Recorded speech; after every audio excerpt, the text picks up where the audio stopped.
दोस्तों, तुमसे तुम तक की अपकमिंग ट्रैक में कहानी एक बहुत ही इमोशनल और सस्पेंस से भरे मोड़ पर पहुंचने वाली है। एक तरफ यश के सच का रास्ता अब डीएनए टेस्ट की तरफ बढ़ रहा है, तो दूसरी तरफ आर्यवर्धन और अनु की जिंदगी में एक ऐसा पल आने वाला है जो पुरानी यादों के सारे दरवाजे खोल सकता है। और सबसे हैरानी की बात यह होगी कि मंदिर पहुंचते ही अनु को कुछ ऐसा महसूस होगा जिसे देखकर आर्यवर्धन भी शॉक रह जाएगा। पिछले एपिसोड्स में यश की असली पहचान को लेकर घर में काफी टेंशन बनी हुई थी। हर किसी के मन में कई सवाल थे और सच तक पहुंचने के लिए डीएनए टेस्ट की बात भी सामने आ चुकी थी। इसी बीच गायत्री मां ने एक बहुत बड़ा फैसला लेकर सबको हैरान कर दिया। उन्होंने खुद ही डीएनए टेस्ट के लिए अपना सैंपल देने की बात कह दी, जिससे ये साफ हो गया कि अब सच ज्यादा देर तक छुप नहीं पाएगा। आज के अपकमिंग ट्रैक की शुरुआत गायत्री मां की उस मन्नत से होती है जो उन्होंने यश के मिलने के बाद मांगी थी। उनका मानना था कि जब उनकी ये दुआ पूरी हो जाएगी तब वो गांव देवी मंदिर जाकर माता रानी के दर्शन करेंगी और एक बड़ी पूजा भी करवाएंगी। लेकिन इस वक्त उनकी तबीयत उनका साथ नहीं दे रही होती। डॉक्टर उन्हें साफ कह देते हैं कि फिलहाल उन्हें सफर करने के बजाय पूरा आराम करना चाहिए। इसी वजह से गायत्री मां चाहकर भी अपनी मन्नत खुद पूरी नहीं कर पाती। यहीं से कहानी एक नया मोड़ लेती है।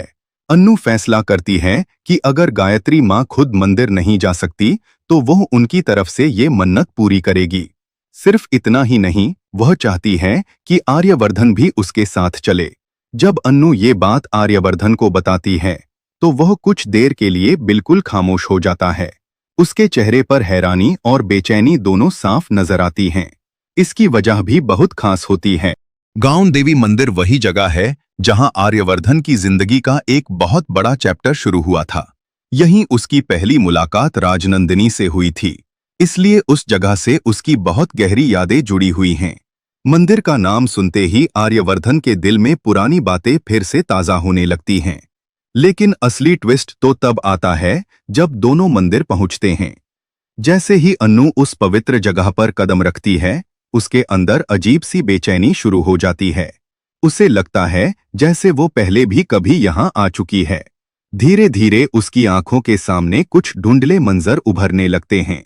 उसे एक औरत नजर आती है जो आर्यवर्धन के साथ खड़ी होती है। दोनों एक दूसरे से बात कर रहे होते हैं और फिर आर्यवर्धन उसके पीछे चलता हुआ दिखाई देता है।